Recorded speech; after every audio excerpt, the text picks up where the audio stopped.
Hello and welcome to this episode of the Family Traditions Homestead. Today I want to talk about a few things that every homesteader needs to get started with. I understand not everybody has the ability to have a garden and do a lot of things that some people can, but there are ways around it. Where there's a will, there's a way. First and foremost, everyone needs a good Bible, King James preferably. And even like I said, even if you can't have a garden, there's ways around it. You can go to farmers co-ops and farmers markets. If you know people that can garden, you can barter with them, and you can get your produce that way. What I've done is this little box you can't see right here very well. Yeah, we're gonna open it right now. I just got it in a couple of days ago, but I've been really busy. This is the All-American Model 930 pressure cooker canner. This model is the 30 quart model. It will do 14 quarts at one time. It will do about 28 pints at one time, because you can stack in this one. I believe this is the first one, as the one below this you can't, and there's only one other bigger one than this one right here. So without further ado, I hope I can stay in the view there. I got my trusty pocket knife right here. This is another thing that's essential for anybody, not just on the homestead, but a good knife. This is a I think it's not Case. It's like Uncle Henry or something. I got it at Cabela's on sale, but even though it was on sale, it's like a $50 knife. Yeah, it's Uncle Henry. I was looking at the case because I got the case that goes with it. And as you can tell, I'm doing this on my back porch, and back there, the tall plants, those are my peppers. The next bed is the corn, the onions, then the squash and cantaloupe, then potatoes, then carrots, radishes, then this is all tomatoes right here, and this one right here is watermelon and okra. And I know that's probably not the best combination, but literally I was running out of room to plant stuff. I've got 8 beds, but I'm already in need of expansion because it's like they say, go big or go home. So I want to try to grow a little bit of everything and can everything that I can. In fact, this morning I made 24 half-pint jars of grape jelly, and yes, I cheated. I bought the Welch's grape juice and did it that way. But it's hard, being a truck driver and trying to do all this stuff. My wife wants to learn, and I'll teach her along the way, but I'm still learning myself a lot of this stuff, so we're both learning at the same time. So it takes time to learn all this stuff. So without further ado, let's go ahead. I don't know if my head's gonna get cut out of the shot here because I got it kind of close, and I don't want to fall off the back of the porch either. So, well, yeah, it is gonna cut me out, but I'm just going to open this up real quick and start taking it out of the box. So All-American, I did my research. Presto's probably the number one brand out there, because you can buy those at Walmart, practically any store, anywhere. And by the way, just to let you know where I got my pressure cooker canner from is Layman's. Layman's.com. They are out of Kidron, Ohio. Anything for living off grid. Here's their catalog. I don't know if you can really see it, but anything for living off grid, they're gonna have. They kind of cater to the Amish over there in Ohio. Kidron, it's about an hour south of Cleveland. So I've been there twice in my semi truck, and it's a really nice store. I mean, like I said, they cater to the Amish, so they buy a lot of their stuff that they sell from the Amish, and they sell to the Amish. So anything for living off grid. And I don't know, real quick, you can see right here, that's really a turkey fryer, and as you can tell, it's got the spout for draining your oil. But I plan on using that as a bath canner, as it's called. That's what you do when you do stuff like salsa or jellies, stuff like that. That's what you do, is what they call bath can. It's not pressure canning. So that's going to be it. Of course, it's a turkey fryer. As you can tell, I haven't got it put together. I don't have the propane tank over here or anything like that. But and I don't have the lid on. I literally just unboxed it just a minute ago. So that's going to be my bath canner. Plus, they're about the same size. As soon as I get this out of here, I'll show you. I'm going to use that also for my pressure canning, because I have one of those glass cooktop stoves, and they do not recommend using this pressure canner on those type stoves because of the heat could crack your cooktop. So I just don't want to risk it, even though my stove, this house was built in 2007, so it's probably the original stove. So I don't want to risk cracking the cooktop. And I'm sorry if it's windy in the microphone here. It's a little bit windy today. I'm kind of overcast, as you can tell. Looks like it might rain. So I'm gonna have to get out of the camera picture here again to unbox and unveil the 30 quart pressure canner. Throw that stuff over there. Pretty well packaged. I don't know about any of you, but do any of you remember your grandparents canning? I do. My grandma, you could not beat her pickled beets.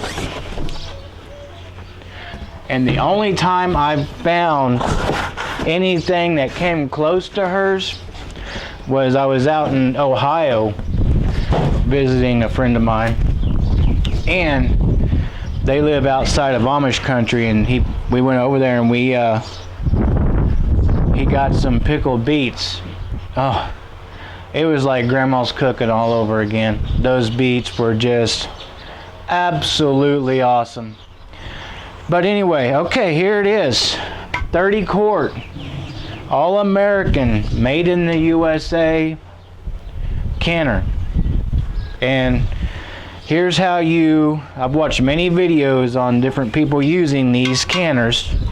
And what you do is you do opposite sides, especially when you're putting the lid on to do your canning. All right. Now this particular, well, all their models, I believe, have the dial gauge here. You can check your pressure. Make sure you're up around 250 for in most cases. And let me sit down so you can see me. One of the awesome things about these canners here, There are no rubber gaskets that will dry over time, crack, and need to be replaced. This particular model, and all Americans, you put oil around this lip right here when you do your canning, and that seals it. So that's the lid. And by the way, this thing weighs about 28 pounds all total. Let's see, there's the canning book, All American Pressure Canning Book, recipe and instructions. I don't know if you can see that, but you can also buy parts from All American Pressure Cooker Canning, and they if you go to their website, now like I said, I got mine from Layman's, but they do have a website you can go to and buy parts like dial gauges or the weights if you happen to lose yours. And here's the weight for this one. Take it out of the little envelope here. And see, this has already got 5, 10, and 15. And what you do, I think in my area, I think I'd go 10 or 15. I've got to re-investigate what I need to use. But this is all 3-in-1. So no matter where you are in the country, or in the world really, you just have the one. And I've seen people where they take a string, and I guess you could because there's a groove right here around it, and you could put it on a string and tie it to your handle here so you don't lose it, because you don't want to lose those. All right, see what else we got. And like I said, this is a double stacker, so I got 2. That's the little check by their people when they inspected it. I'm really pleased with the way it looks. Of course, it's shiny. Right here, you can see where this is their die casted. So you can see where it came out of the mold right there, made in the USA.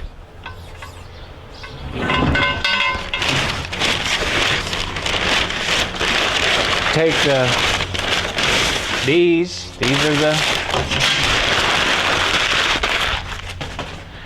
are the things you put in the bottom, the trays, because you don't want your stuff exactly touching the bottom. So you put that in the bottom, and then you put your jars in there. Then you can put that, and like I did my jelly. Of course, my jelly's only half pints, but you can still use these in a bath canner too. And you could probably triple stack your jelly or salsa or whatever you're making. If you got the room, you can just use these as well. So I'm gonna put that back in there. I'm gonna put my weight back in here. And so here's how you close it. You see that there's an arrow right here. I know you can't see it, but there's an arrow. And there's a notch right here. And so that's just how we get the notch lined up with the arrow.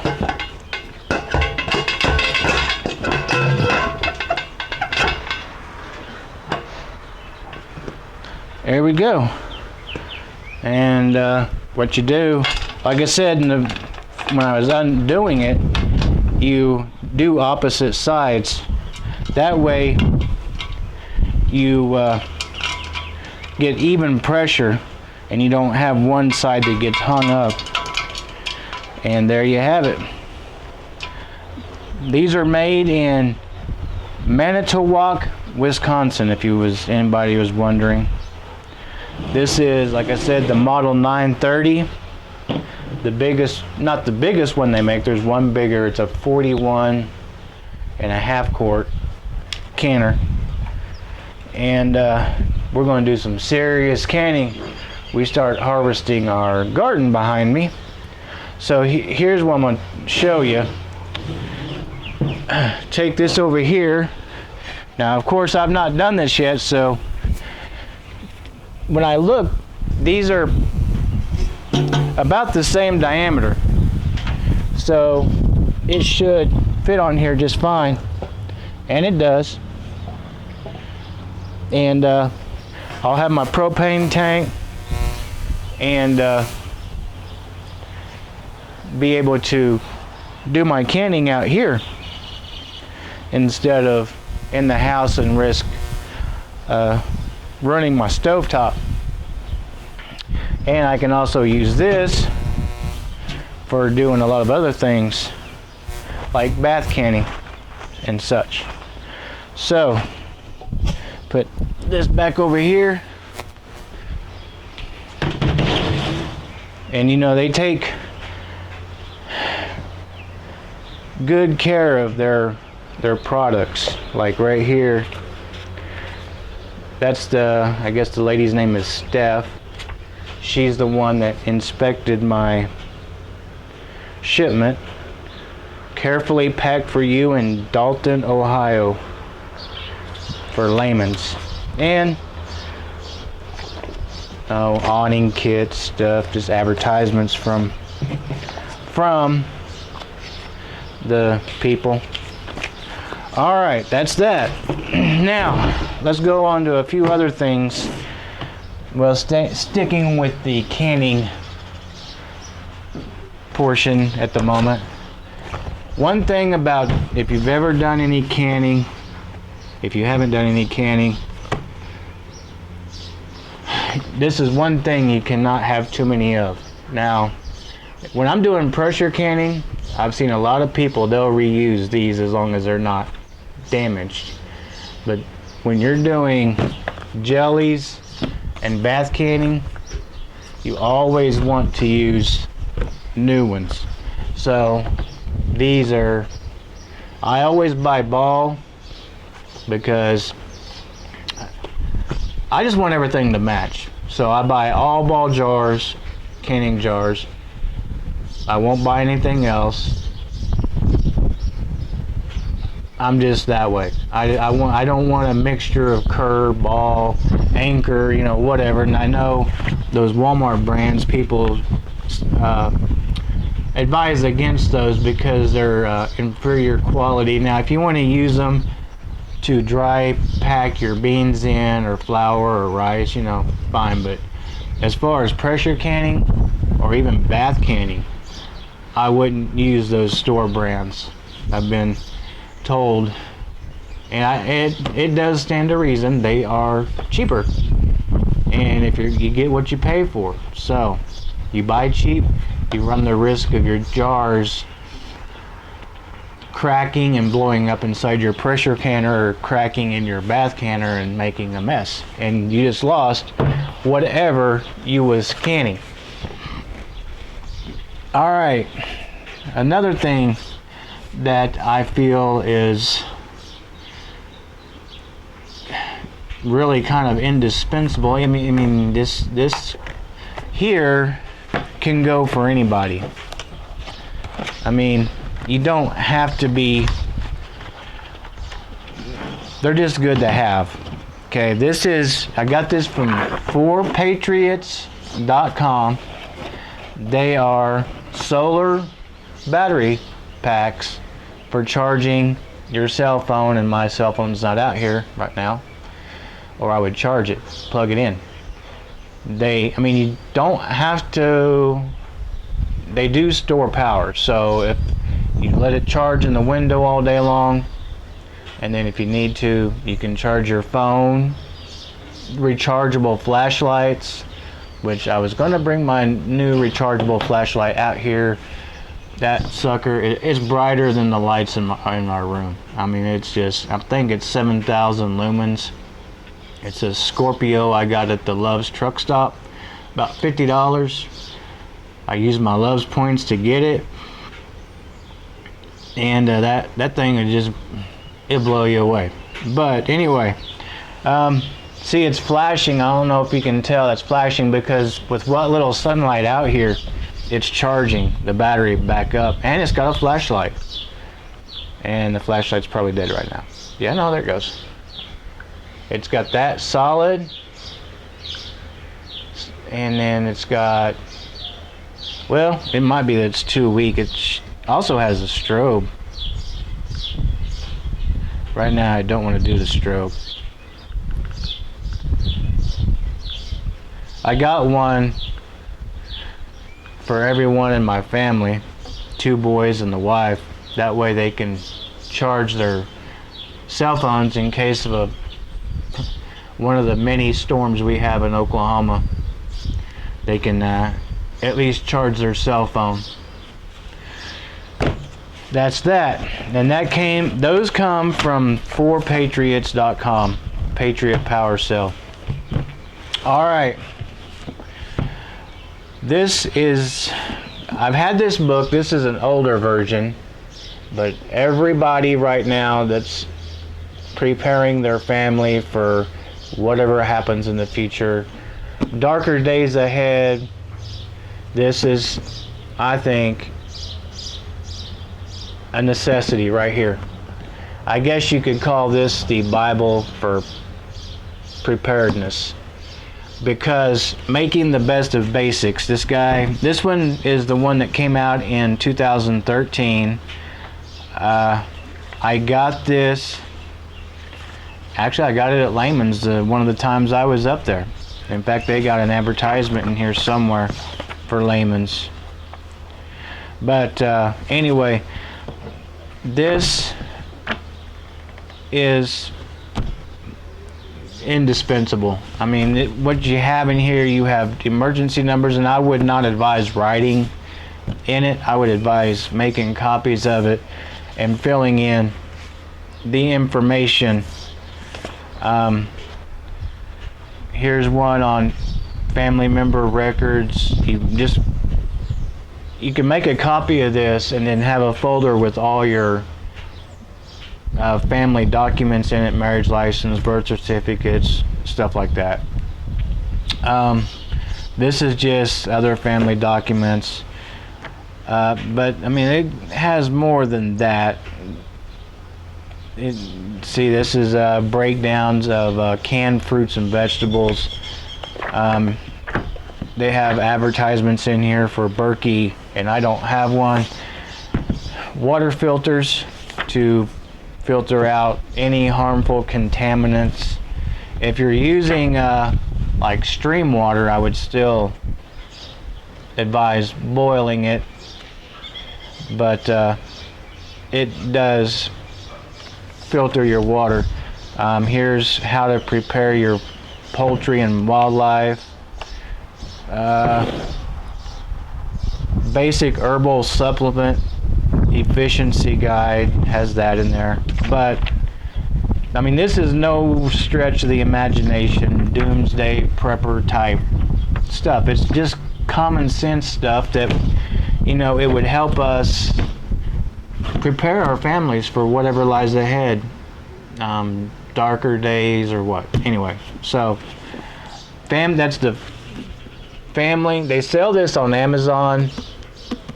I did not see it on the Layman's website, but I got mine from there when I was in the store in Kidron, Ohio, and it's an awesome store. I could live there. I really could.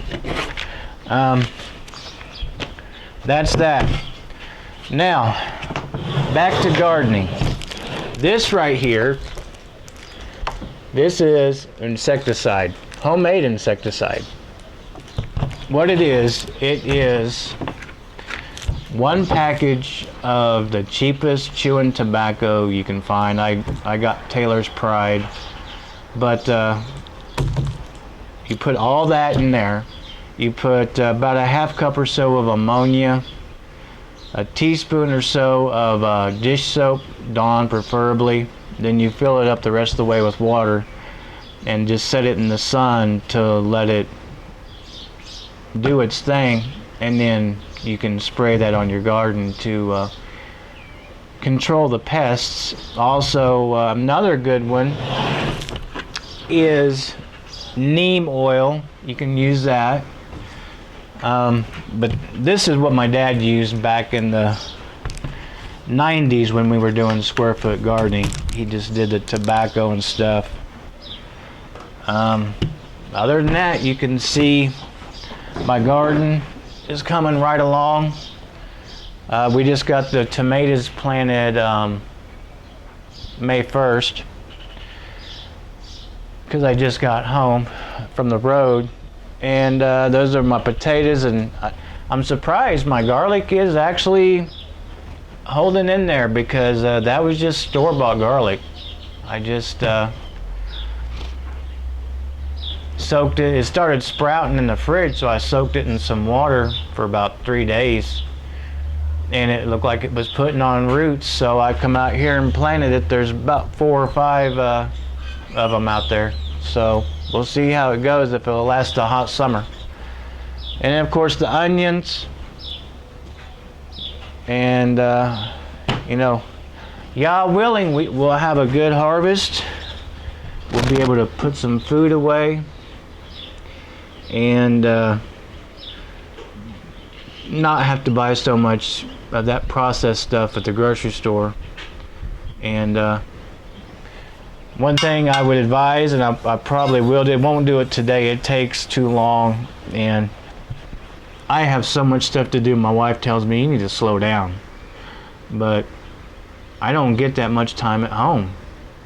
I'm gone 3-4 weeks, and then I'm home for about 4 or 5 days. This time I left after Passover on April 16th, and came back 2 weeks later because I needed to plant the tomatoes. It was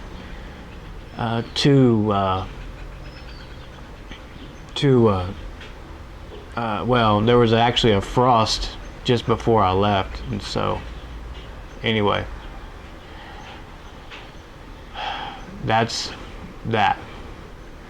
One last thing I want to mention, actually a couple of things, but if you have the ability to get a piece of property, do it. Because I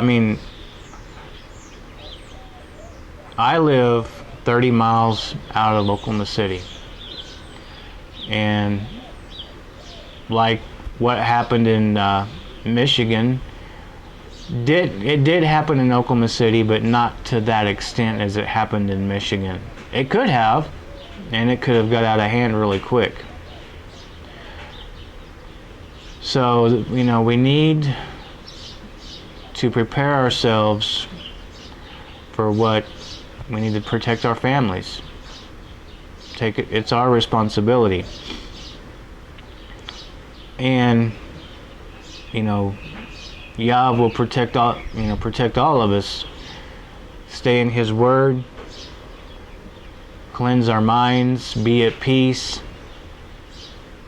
and also do our part to be responsible to our family and look at getting, it don't have to be 80 acres, 30 acres, personally I wish I could get just about a 1 acre or less, but a lot of the places that have this type of property out in the middle of nowhere, to what I would call bug out property if needed, they're going to be at the least 3 acres on average, up to whatever. They divide them up into sections and have different sizes for whatever people want, because some people want to pay for 80 acres, other people just want 4 or 5 acres. 5 acres is probably average.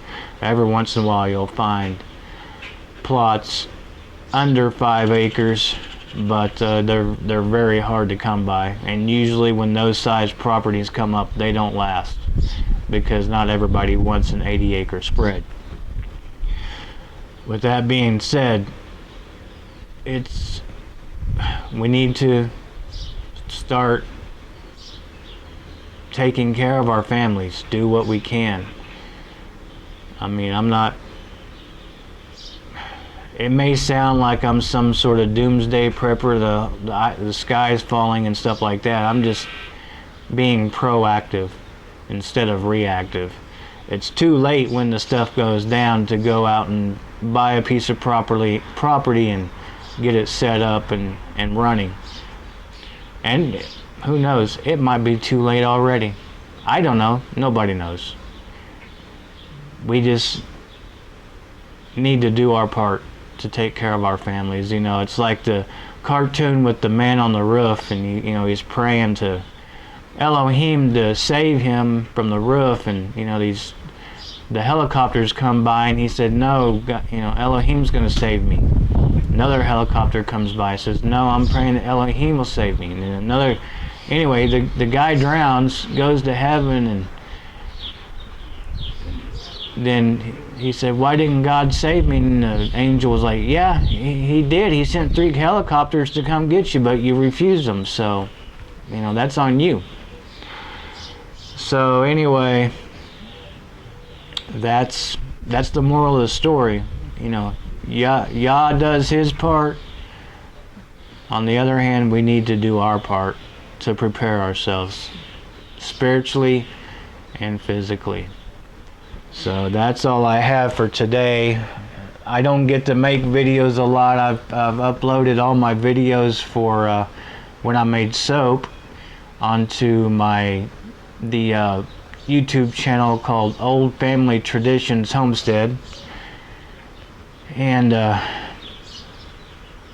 got a few gardening videos on there from when I built the frames that you see, and then when I put the cardboard down and all that. So, and also this right here, as you can see, that's our fire pit. That's got to be the best charcoal grill on the market. Open pit fire like that. Now I know Oklahoma and burn bans in the summertime when we don't get a lot of rain, but that right there, you know, these new fandangled grills cost you anywhere from $20, and you better keep it protected because it won't be worth 2 cents come fall, because they just made out of cheap thin metal. That right there, Atwoods had those for $39.99, but I went to Tractor Supply where I live. They was $45, but they price matched the Atwoods price of $39.99. The great expanded steel on top, I went to Ace Hardware, Tractor Supply, nobody had it, or they had, the piece they had was too small and really too light of steel. So a couple of blocks from my house, I thought about it. I was like, well, I just go to the machine shop. I'm sure they got it. So I did, and sure enough, they had it, and I can't even remember the name of the machine shop. It's only been there a couple of years. So if you live in this area, it's over on Foreman by the viaduct, and it's been there a few years. They'll sell you a piece. This piece right here is 4 foot by 3 foot because that's a 36-inch ring. So I could probably even have it cut down a little more, but it's awesome. We've already cooked steaks on it and beef, hot links, and stuff like that. And I did some salsa down underneath. I had my cast iron Dutch oven, and had the lid cracked open a little bit, and made some salsa down there and let it soak up that smoky goodness. But it takes time to get all these pieces put into place, but we need to get it done. We don't know what's going to happen, but we need to prepare our families for whatever comes down the road. Hopefully nothing does happen. What's the old saying? Pray for the best, but prepare for war. You know, spiritually speaking and physically speaking, you know, that's what we need to prepare ourselves for, and hope for the best. I just want to live at peace with my neighbors, my family, my spiritual family, everybody. I don't want to be in a lot of strife. But we just prepare for the best and hope that's what happens. But if the best doesn't happen, we have our families prepared with what they need: food, shelter, clothing. Maybe eating a lot of beans for a while, but hey, you gotta do what you gotta do. If you can't have a garden, and a lot of people can't, they can't do it physically, or they just can't do it because where they're at won't let them have a garden. So we need to do other things like I said earlier, farmers markets and co-ops, even people around you. I looked on Facebook, and there was a lady selling eggs for $4 a dozen. Look on Facebook. The time has come, and it's here. So I know I'm rambling on. I need to get off of here because I got other things I need to get done. And I hope you have a blessed Sunday. Hope you had a blessed Sabbath yesterday. And Yah be with you in all your endeavors, and bless the work of your hands.